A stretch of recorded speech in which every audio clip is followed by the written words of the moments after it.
OBC आरक्षणासाठी लढा देणारे आंदोलक लक्ष्मण हाके यांच्या वाहनावर अज्ञात तरुणांनी हल्ला केल्याची घटना समोर आली आहे। ही घटना अहिल्यानगर जिल्ह्याच्या पाथर्डी तालुक्यातल्या आरणगाव बाह्यवळण रस्त्यालगत घडली आहे। आज सकाळी लक्ष्मण हाके हे पाथर्डीतल्या दैत्य नांदूर इथं आयोजित ओबीसी एल्गार सभेसाठी जात होते।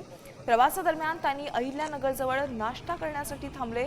नाश्ता करून पुन्हा प्रवास सुरू करत असतानाच आरणगाव बाह्यवळण रस्त्यावर काही अज्ञात तरुणांनी त्यांच्या गाडीला अडवून अचानक काठ्यांनी हल्ला केला। या हल्ल्यात कोणीही जखमी झालेलं नाहीये, मात्र त्यांच्या कारचं नुकसान झालंय।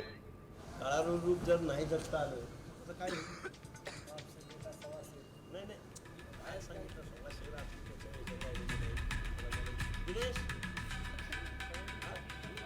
अहिल्यानगरमध्ये ओबीसी नेते लक्ष्मण हाकेंच्या वाहनावर अज्ञातांनी हल्ला केलेला आहे। ही घटना अहिल्यानगर जिल्ह्याच्या पाथर्डीतल्या आरणगाव बाह्यवळण रस्त्यालगत घडली आहे। लक्ष्मण हाके नाश्ता करण्यासाठी थांबलेले होते, मात्र पुन्हा परतत असताना अज्ञातांनी त्यांच्या गाडीवर काठींनी हल्ला केलेला आहे। यामध्ये कोणीही जखमी झालेलं नाहीये, मात्र गाडीचं मोठ्या प्रमाणात नुकसान झालंय। लक्ष्मण हाके भगवानगडावरती दाखल झालेले आहेत आणि त्या ठिकाणी असणाऱ्या सभेला ते संबोधित करणार आहेत। पण मग आरोप केलेत की तुम्ही या सगळ्या ज्या ओबीसीची चळवळ सुरू आहे, काल एक भावनिक पोस्ट पण तुमची होती आणि जरांगे म्हणतायत की हे हल्ले तुम्ही घडून आणले। जरांगे हा बावळट माणूस आहे। या माणसाला डोक्याचा भागच देवानं जन्म देत असताना दिला नाही।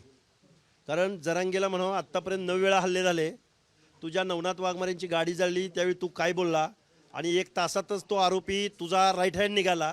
आणि आत्ता पोलीस डिपार्टमेंट आहे ना, आणि पोलीस डिपार्टमेंटच्या गाड्याबरोबर असताना 10-12 पोलीस कर्मचारी असताना आम्ही स्टंटबाजी करतो काय? याचा डोक्याचा पहिला इलाज करा। याला पहिल्यांदा एखाद्या मनोरुग्णाच्या हॉस्पिटलमध्ये पहिल्यांदा याला ॲडमिट करा, कारण बेजबाबदार वक्तव्य करतो हा माणूस। आणि आत्ताची सध्याची परिस्थिती अशी आहे की आम्ही ओबीसीबद्दल बोलतोय, आम्ही ओबीसीच्या प्रश्नावर भांडतोय। मुख्यमंत्री महोदय, आम्ही बोलायचं का नाही बोलायचं?